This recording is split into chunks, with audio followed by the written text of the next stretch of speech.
warahmatullahi wabarakatuh. Bertemu lagi dengan Bu Lina. Apa kabar anak-anakku sekalian? Ibu harap kalian dalam keadaan sehat dan masih semangat untuk sekolah dan belajar dari rumah. Pada kesempatan kali ini, Bu Lina akan menyampaikan materi tentang masuknya Hindu-Buddha ke Indonesia. Baik, kita akan mempelajari tentang masuknya pengaruh Hindu-Buddha ke Indonesia. Yang pertama, latar belakang masuknya pengaruh Hindu-Buddha ke Indonesia. Latar belakang yang pertama adalah letak geografis Indonesia yang terletak di antara dua samudra dan dua benua.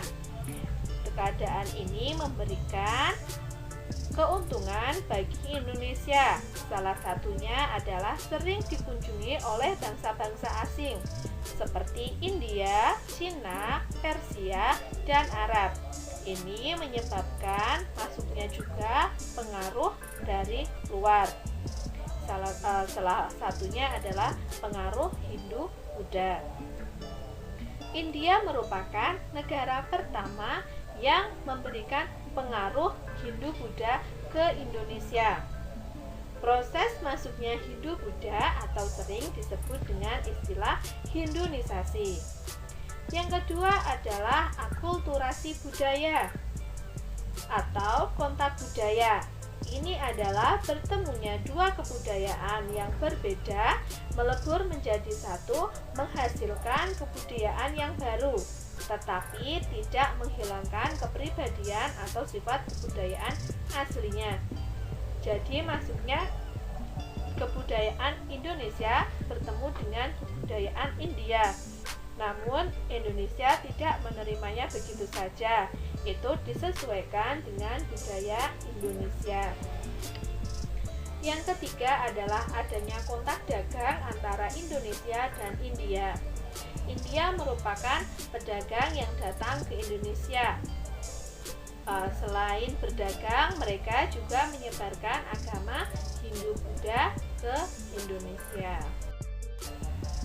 Yang berikutnya adalah hipotesis masuknya Hindu-Buddha ke Indonesia. Teori yang pertama adalah teori Brahmana. Yang kedua, teori Ksatria. Yang ketiga, teori Waisa. Yang keempat, teori Sudra. Dan yang kelima adalah teori arus balik. Mari kita bahas satu persatu. Yang pertama, teori Brahmana. Teori ini dikemukakan oleh Van Leer. Menurut teori Brahmana, agama Hindu dibawa ke Indonesia oleh kaum Brahmana. Jadi, kasta Brahmana ini memiliki peran penting yang paling besar dalam proses masuknya agama dan budaya Hindu di Indonesia.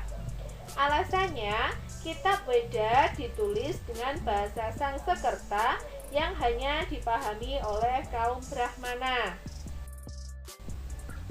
Yang kedua adalah teori Ksatria. Teori ini dikemukakan oleh C.C. Burke yang menyatakan bahwa agama Hindu dibawa ke Indonesia oleh kaum ksatria atau prajurit kerajaan. Para prajurit alasannya pada awal abad Masehi sering terjadi kekacauan politik di India dan perang antara golongan di India.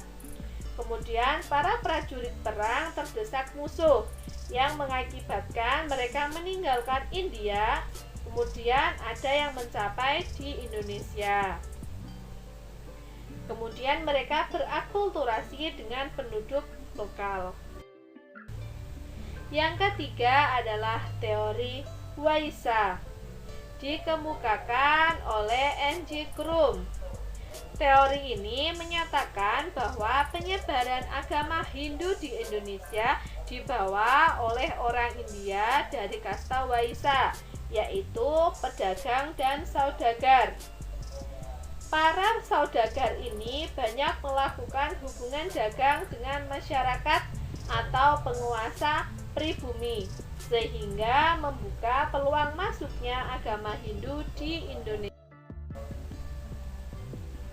Yang keempat adalah teori sudra.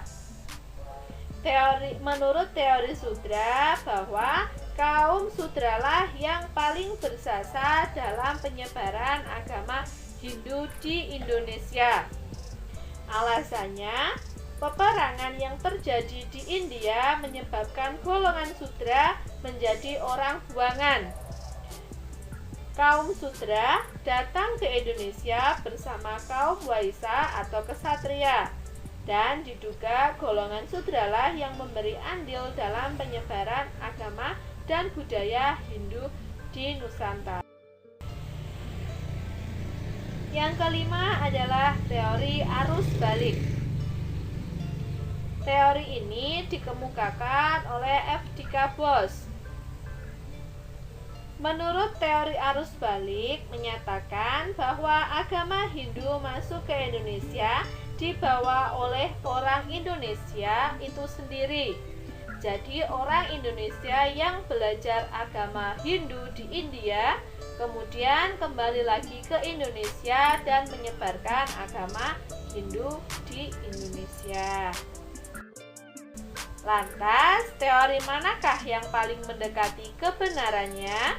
Apakah teori Brahmana, teori Kesatria, teori Waisya, teori Sudra, atau teori arus balik? Teori Brahmana. Teori Brahmana ini yang paling mendekati kebenarannya. Ini dibuktikan dengan ditemukannya prasasti yang berhuruf Pallava dan berbahasa Sanskerta. Karena apa? Karena huruf Pallava itu sendiri hanya dipelajari oleh para kaum Brahmana dan hanya dipahami, dimengerti oleh kaum Brahmana. Prasastinya adalah Yupa, salah satunya di kerajaan Kutai, kerajaan pertama Hindu di Nusantara. Jadi inilah pengaruh 5 teori besar masuknya Hindu Buddha di Indonesia.